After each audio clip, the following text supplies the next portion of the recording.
വേൾഡിൽ around 11 million ആളുകൾ sepsis കാരണം മരിക്കുന്നുണ്ട്. Infection due to any organism is called sepsis. ഇതൊക്കെയാണ് സെപ്സിസിൻ്റെ മെയിൻ ആയിട്ടുള്ള കാരണങ്ങൾ. അത് ബാക്ടീരിയൽ, ഫംഗൽ അല്ലെങ്കിൽ വൈറൽ ഇൻഫെക്ഷൻ ആവാം.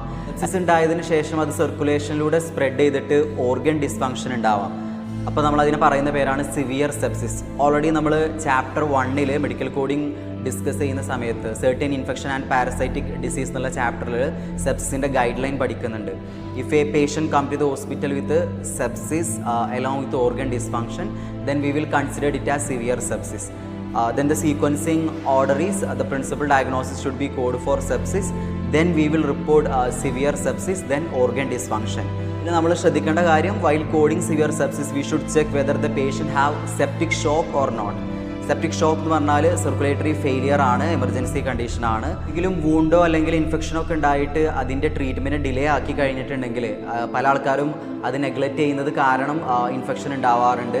നിങ്ങൾ ഓൾറെഡി കേട്ടിട്ടുണ്ടാവും, കൈ മുറിച്ചു, കാല് മുറിച്ചു എന്നൊക്കെ കേട്ടിട്ടുണ്ടാവും. അപ്പോൾ അതിൻ്റെ റീസൺ എന്ന് പറയുന്നത് സെപ്സിസ് സ്പ്രെഡ് ചെയ്ത് കഴിഞ്ഞാൽ സിവിയർ സെപ്സിലോട്ട് ലീഡ് ചെയ്യും.